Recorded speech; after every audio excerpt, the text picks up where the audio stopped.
Everyone, welcome back. This week, short and sweet, basically just wanted to go over some of the resources that'll help you not only organize your thoughts, maybe putting them into outline form, but also start thinking about your rough draft for next week. If you notice, the first source that I put in is the essay outline. So as you're working on organizing your quotes from your sources or your explanations for those quotes on how it backs up your thesis, you can use this as a template as I've been posting for the last week or two.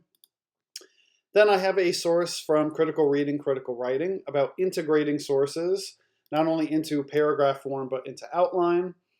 As far as going from outline to rough draft, I'll have more sources next week, but essentially, you want to just think of it like you see in the outline, like a quotation sandwich, right? You have your topic sentence that makes your claim, your quote that backs it up with whatever research or introduces somebody else making a similar point.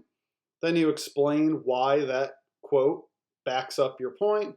You add another quote, another explanation, and then of course moving on to the next point. All of it sort of backing up your main stance. This section will help you with integrating sources, let's say, into your basic outline, but also paragraph form if you're already starting off on the rough draft. In your book, They Say, I Say, the whole front half of it is a craft section. So about writing, mostly argumentative writing. The section that I'm highlighting there is on page 205. Ebook numbers are a little different, but the title of the chapter is "But as Several Sources Suggest."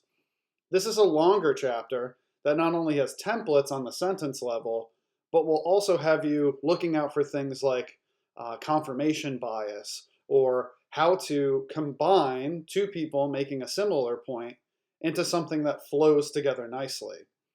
One of the other things to consider if you are working on an outline, as I'll highlight next week as well, is to think about how your specific verb choice or linkages are creating flow for the paragraph. So an example of that would be, let's say you have two authors making similar points. You add your first quote, author states that, here's the quote. Another author, let's say, makes a similar point. You could follow up by saying, author 2 reinforces saying, and your specific verb choice can indicate that these two people are in agreement and that they are both reinforcing your main point.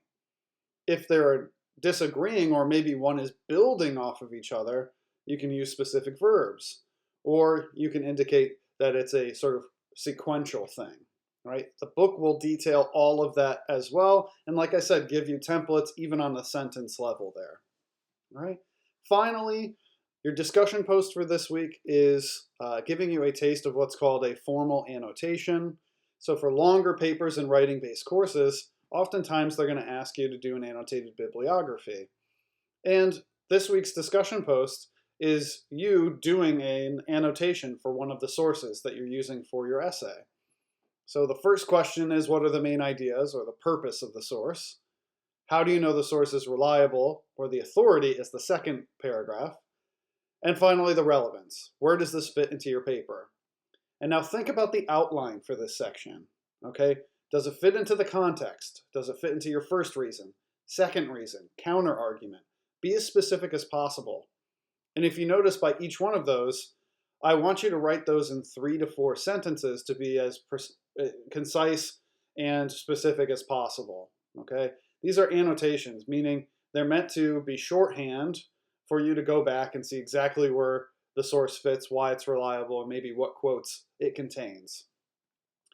As I said, for longer writing-based papers, for writing-based courses, they might ask you to do an annotated bibliography for several sources as a way to organize your thoughts. So this week, bottom line, is all about beginning to organize the information that you have, think about your explanations, so that next week you can turn whatever outline or notes that you have into rough draft paragraphs, okay? So that is it for this week. As I said, nice and concise. Please let me know if you do have any questions. If you have any questions about the discussion board, about running into any research snags or anything there, Please reach out through email. If you need virtual office hours also, again, let me know. We can work with each other's schedules and meet virtually because the class is asynchronous. But I look forward to seeing which sources, because all of you have some great topics. So again, reach out if you need to, but if not, I'll talk to you next week.